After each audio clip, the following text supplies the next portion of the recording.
হাসরের ময়দানে দেখা যাবে কিছু মানুষ 60-70 বছর নামাজ পড়ছে, কিন্তু এক ওয়াক্ত নামাজও কবুল হয় নাই। কেন হয় নাই? রুকু হইলে সেজদা হয় নাই, সেজদা হইলে রুকু হয় নাই, বা তেলাওয়াত সহি হয় নাই। বিভিন্ন কারণে নামাজ ভঙ্গের কারণ হচ্ছে 19টি। এর মধ্যে 1 নম্বর হচ্ছে নামাজও অশুদ্ধ পড়া। আমরা মুসলমান, অথচ আমাদের অনেকেই আছে কালেমা তৈয়ব আমরা সহি শুদ্ধভাবে পড়তে পারি না।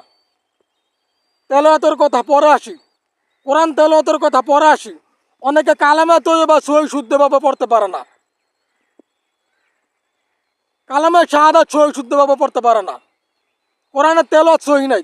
কি হবে আপনার আলিশান বাড়ি গাড়ি টাকা পয়সা রূপের সৌন্দর্য আর চাকচিক্য দিয়া আল্লাহ তাআলার কালাম আপনি সহি শুদ্ধভাবে পড়তে পারেন না, তার কারণে আপনার এক ওয়াক্ত নামাজও কবুল হয় নাই। কখনো কি ভাইবা দেখছেন? কখনো কি চিন্তা করছেন আমার তেলাওয়াত সহি হয় না, আমার কালেমা তৈয়বা সহি হয় না, আমার কালেমা শাহাদাত সহি হয় না? এটা আমি সহি করি, আমার সূরাগুলি সহি না, আমার নামাজটা সুন্দর হইতেছে না, আমার সেজদার তসবি সহি না, আমার রুকুর তসবি সহি না, আমার তাশাহুদ সহি না, আমার দুরূদ শরীফ সহি না, আমার দোয়া মাসুরা সহি না, আমার দোয়া কুনুত সহি না, আমি দোয়া কুনুত ভালো করে পারি না, আমি তাশাহুদ ভালো করে পারি না, আমি সূরা ফাতিহা শুদ্ধ করে পড়তে পারি না, আমি আউযু বিল্লাহি মিনাশ শাইতানির রাজিম বিসমিল্লাহির রহমানির রহিম সহি শুদ্ধ করে পড়তে পারি না। কখনো কি ভাইবা দেখছেন? কখনো কি চিন্তা করছেন যে এগুলো আমি সহি শুদ্ধ করে পড়তে পারি না? একটু সহি শুদ্ধ করি, একটু শিখি। সারা জীবন তো অর্থের পিছনেই দৌড়াইলেন, সম্পত্তির পিছনেই দৌড়াইলেন, দুনিয়ার চাকচিক্যর পিছনেই দৌড়াইলেন। একটু তেলাওয়াত সহি করে শুদ্ধ করতে হইব, নামাজটা সুন্দর করে পড়তে হইব, ওই চিন্তা তো করলেন না। এই ধন সম্পদ টাকা পয়সা কোনো কিছুই তো আপনার সাথে কবরে যাবে না, শুধু যাবে ইমান আর আমল।